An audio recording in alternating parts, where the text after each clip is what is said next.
Okay, तो इस video में हम देखने वाले हैं nested for loop in Python. आज की वीडियो में हम देखेंगे कि नेस्टेड फॉर लूप को हम अपने प्रोग्राम में किस तरह से यूज़ कर सकते हैं। तो सबसे पहले मैं एक प्रोग्राम बना लेता हूँ, उसके बाद मैं आपको आगे का एग्जीक्यूशन समझाता हूँ।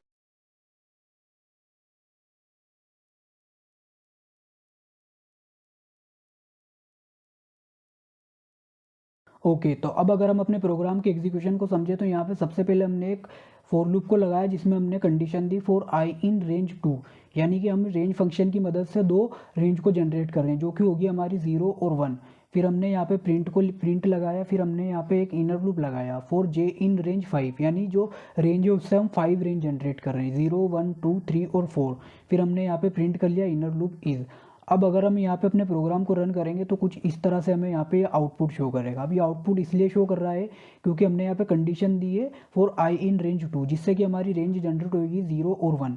जब 0 रेंज के लिए हमारा प्रोग्राम रन करेगा तो वो यहाँ पे फर्स्ट टाइम प्रिंट करेगा फॉर आउटर लूप इज, और आई की वैल्यू को यहाँ पे प्रिंट कर देगा। अब जब हमारा जीरो जो हमारा रेंज है वो रन होगी तो यहाँ पे हमारा इनर लूप भी रन होगा। इनर लूप रन होगा तो यहाँ पे ये इसकी रेंज जनरेट होगी 0 रेंज जनरेट होगी तो यहाँ पे हमें प्रिंट करके देगा इनर लूप इज, और जे की वैल्यू को यहाँ पे प्रिंट कर देगा। अब ये जो हमारा इनर लूप है ये तब तक रन करेगा जब तक कि इसकी वैल्यू यहाँ पे फॉल्स नहीं हो जाती। जब तक कि इसकी वैल्यू फॉल्स नहीं होगी तब तक कि ये लूप से बाहर नहीं निकलेगा। एक टाइम होगा जब इसकी वैल्यू यहाँ पे फॉल्स हो जाएगी और यहाँ पे कंट्रोल हमारा आउटर लूप के पास ट्रांसफर हो जाएगा। आउटर लूप के पास कंट्रोल ट्रांसफर होने के बाद जो हमारी दो रेंज जनरेट हुई थी 0, उसका एग्जीक्यूशन पूरा हो चुका है और हमारी 1 जो रेंज है वो बाकी है। तो उस रेंज का यहाँ पे फिर से एग्जीक्यूशन शुरू होगा और यहाँ पे प्रिंट करके देगा हमें यहाँ आउटर लूप इज, और आई की वैल्यू यहाँ पे 1 को यहाँ पे प्रिंट कर देगा, जो कि अभी आप यहाँ पे देख सकते हैं।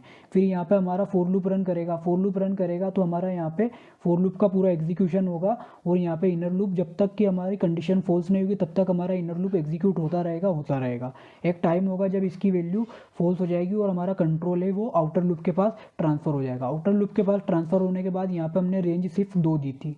2 रेंज देने के बाद हमारा जो आउटर लूप का एग्जीक्यूशन है वो पूरी तरह से रुक जाएगा। आउटर लूप इसके बाद एग्जीक्यूट नहीं होगा।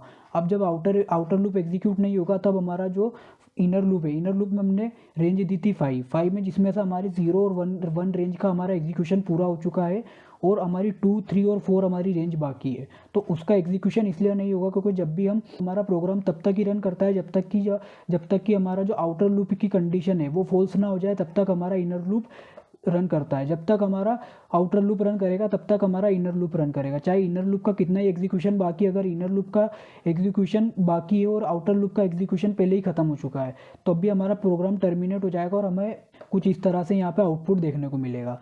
तो आई होप आपको समझ में आया होगा कि नेस्टेड फॉर लूप को हम पाइथन में किस तरह से यूज़ कर सकते हैं। तो आज की इस वीडियो में बस इतना ही। देखने के लिए थैंक यू।